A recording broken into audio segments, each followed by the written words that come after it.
Hello and welcome to Front Garden Farm. I'm Martin, I'm Hannah. and we are a micro homestead in our garden in the UK. So very exciting news. Yeah,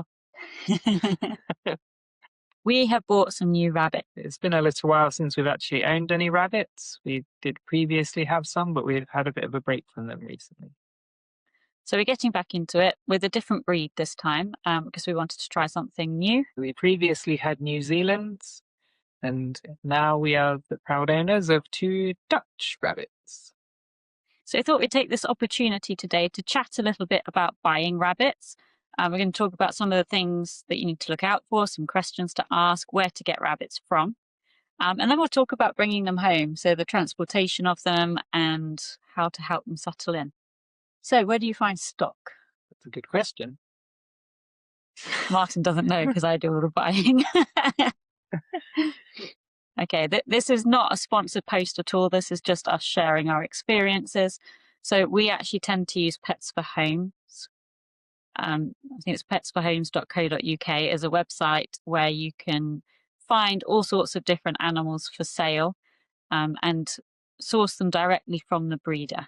When you're buying rabbits, you do want to go directly to a breeder because then that rabbit is in its natural environment. It's been raised by the mother, and you want to be looking at making sure that that rabbit is at least 8 weeks old when you're taking it home so that it's had enough time to be properly weaned.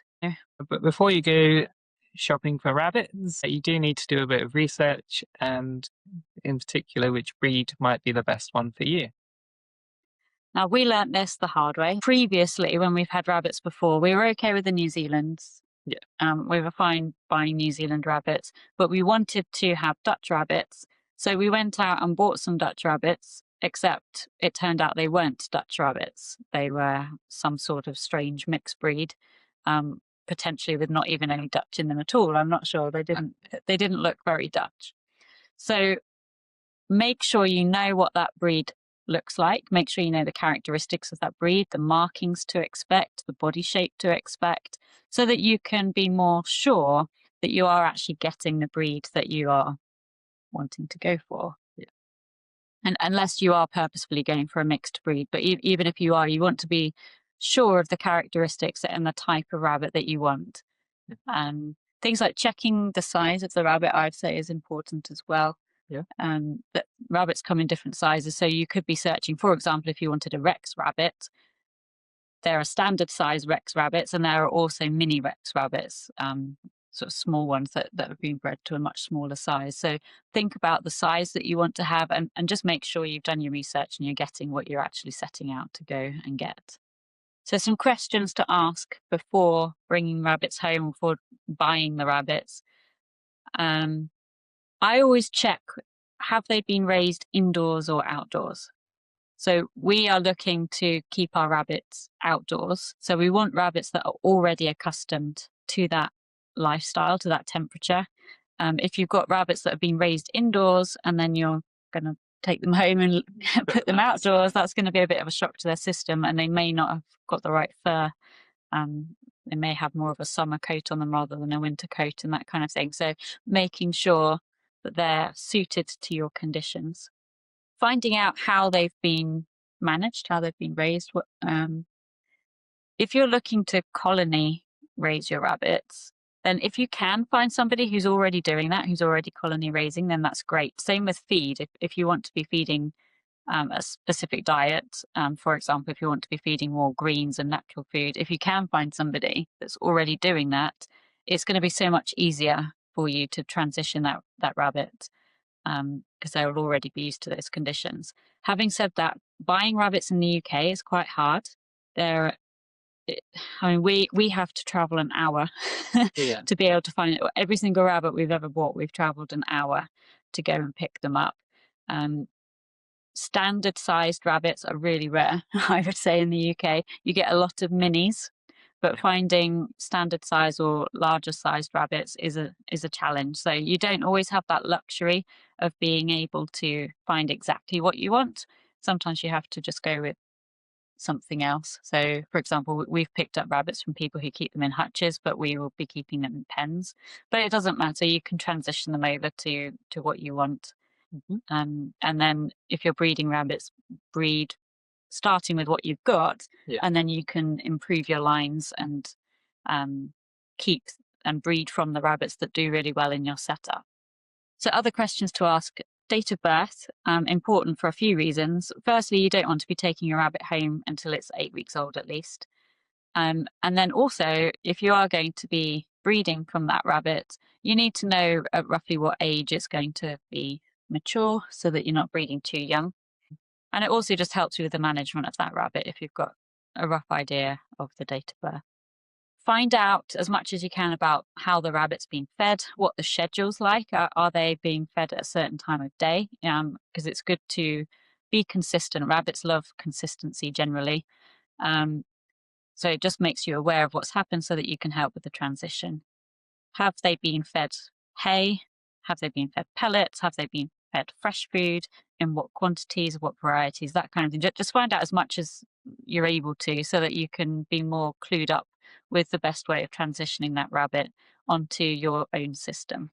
If possible, if when you pick up the rabbit, if the seller can give you some of the food that they've been having, so that you can transition them over to the food that you're going to be using, then that's really helpful. You can sort of do it in stages, so you can start with the food that they're used to and gradually transition it over to the new food. Yeah, so this is mostly in regards to pellets or a rabbit mix or something like that. We did actually have one rabbit that we picked up, and the person just said they didn't have any food to hand over, they'd run out. So that really is not an ideal situation. You should be getting transition food. Thankfully, we picked up 2 rabbits from 2 different people on the same day. The other rabbit that we picked up happened to be on the same food. So Yeah. that was really handy. It's fine. If you are in a situation like that, I mean, you can either decide that that's not the right rabbit and you're not going to buy from them, or you can just feed hay to start with if they're already used to eating hay, which most rabbits in the UK are, and then just slowly build up and transition into the new pellets or the new food, whatever it is you're feeding them, very gradually. But just take it all back to hay if they're already used to hay. That's an easy way of approaching it. The first thing that after you're buying a rabbit is obviously you need to get them home. So here's a few tips for how to manage that journey. Obviously, in order to transport them, that you'll need a crate of some kind for holding them. So we've got sort of carriers. Are they cat carriers? Yeah, we've got cat that sort of carriers. Match your carrier to the size of the rabbit. And I would actually match it to the size of that rabbit when it's going to be an adult, in case you need to be transporting them places once they're grown as well. Yeah. You've got to do a vet trip or something if you use vets. So that just makes it helpful. So we've got quite big ones because we got ours in preparation for New Zealand. So New Zealand rabbits grow to be about 10 pounds. Was that about 5 kilograms, I think? They get pretty big. Yeah. Yeah, they're quite big. They're about the size of a cat. So you want to match the size of the crate. It needs to be big enough, but you don't want loads of room because you don't want the rabbit to be thrown around inside. Yeah. You also need to give them some kind of bedding in there. So we use straw because that's what we have, and that's absolutely fine. Or you can use some kind of mat if you've got one of those. Yeah, I would say straw is probably safest for rabbits, just in case they decide to chew the mat or something. You also want the car to be fairly cool. Obviously, you don't want it really hot in there so that they overheat. Also, because they can be nervous travelers, it'll likely be the first journey it's ever been on. You probably don't want like really loud music, so you want it to be fairly quiet so they can be calm, so that they can be relaxed. Also, just watch your driving so you're not going, any super hard turns or anything. Try and avoid all the potholes in the road. Just kind of a gentle journey, just to make it easier for them. Yeah, and make sure the crate's secure. So we strap ours into the back seat, and then we position them so that we can kind of keep an eye on them as we're driving as well. Yeah. So we've not had any issues with transporting rabbits that we've had. All of the rabbits that we've had have been fine. No issues, just using those basic steps. Try and keep your journeys as short as possible. So when you're sourcing rabbits, think about how far you're going to have to travel in order to pick them up. We do try and just stick at the hour radius Yeah. because that's just a sensible length of journey, really. If you do have to travel further, which you might have to, depending on what's available, yeah. And where and when. If you need to stop en route for a break, turn the engine off and give the rabbit a chance to kind of chill without all the vibrations and things of the car, and just offer some food and water at that point. They may not eat and drink if they're quite nervous, but at least if you turn the engine off and give them a bit of a break, they've got that opportunity to eat and drink. So once you do get them home, it's important to give them a chance to settle in. But there's also some things you can do to start with. So we normally weigh our rabbits when we first get them. So you can do that either by weighing the crate while they're still in there, and then obviously weighing the crate when it's empty to get the weight of the rabbit. Or you can, when you take the rabbit out, you can hold it and weigh yourself holding it, and then obviously work out the rabbit's weight from there as well. This is because we don't have any fancy equipment, so we're using bathroom scales or luggage scales in order to weigh the rabbits. So you've got an idea of what they weigh, and then you can see whether that's kind of typical for that breed of rabbit and that age, just to make sure that they're healthy in that way. Yeah, I like to keep track of my rabbits' weights to see their condition. You can feel a rabbit's condition, but it's just an added way of checking that they are putting on weight. If in our case, because we bought young rabbits, but even for my older ones, we do keep track of our adult rabbits and weigh them every now and again, just to check condition and that kind of thing. It can also help if you ever end up in a situation where you've got two rabbits that look identical and they've both escaped, which has happened before. Yes. And it's an added way of being able to tell which is which if you've got a record of weight and things like that. So, so we do a quick check over of health and double check whether they're a boy or a girl. Yes. Do you want to tell our fun story about that one? So the rabbits that we have now, supposedly one was going to be a girl and one was going to be a boy. But when we got the boy back, the boy seems to be a girl, as far as we can tell so far.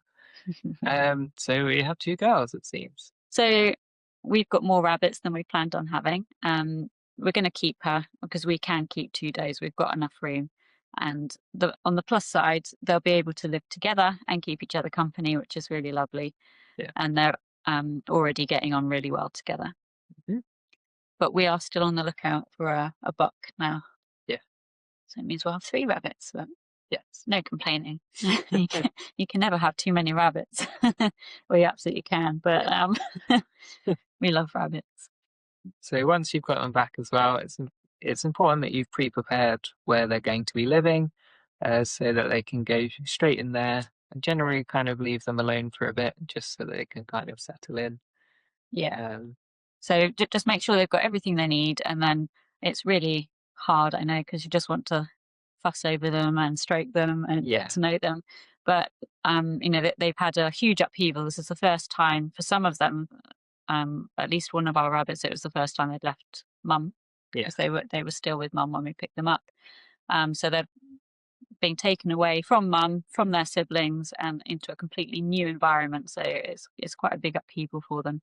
So just giving them that time and that space to explore their new surroundings, settle in, and just feel at home without having new people fussing over them. Yeah. Just put them in their housing, make sure that they've got some water, a little bit of food as well, something to eat. And then we just leave them alone for a while. And we'll go back and check on them. Yeah, well, for a bit, yeah.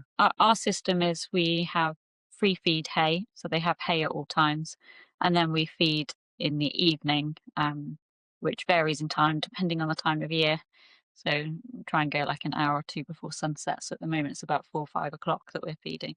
So that's what we did. We just got them straight into that system. Food was available all the time, the hay, and then the pellets or fresh food gets fed in the evening. So we just started on that schedule straight away. I suppose while we're on it, because we had a surprise, obviously, with 2 girls. So we originally put them into separate pens, and then I did come out and do double checking again on, and no, she's definitely a girl. So then the thinking was, well, actually, before a rabbit has built up to the idea that this is their territory, we'll move them in together straight away. So because they were both young, I think one of them was about 8 weeks old and the other was about 10 weeks old. Yeah. So we decided we'll just put them straight in together. So when they're young like that, you don't need to spend time putting them in crates, not crates, like pens next to each other and slowly introduce them to each other. You can just go all in when you're setting up a new colony. And straight away, this is just so that you're aware that this might happen, so you're not freaking out. Do you want to explain what happened? Yeah, you can. Great, okay. One of our does mounted the other and then fell off. Now, that's kind of breeding behavior. It can be. So we were thinking, oh my goodness, have I got this right? Or now has the rabbit that we thought was a girl is now a boy, and the boy a girl, and oh no, it's all a bit messed up. But no, it wasn't. That is normal rabbit behavior, and it's not always breeding behavior. Does will do it to each other, and it's to assert dominance. Yeah. So our older doe was asserting dominance over the younger doe. And that behavior goes on for a little bit, and it's absolutely fine. And they just have to sort out the pecking order. So as long as there's no proper fighting, and it's unlikely you'll get fighting at that young age. Actually, it tends to be when they're older that they'd start to actually fight. But there will be a little bit of dominance behavior. So she was the dominant doe was mounting and grooming the other doe, and the more submissive doe tends to just submit to that. They can look like they're a little bit frightened and scared and sort of skittish to start with, but honestly, just leave it. As long as nobody's getting hurt, just leave it and just keep an eye on them, and they do sort it out. So our rabbits, within a few hours, really, we're snuggling up together and enjoying each other's company. Yeah. And are getting on really well now. Had no issues at all since. Yeah. Yeah.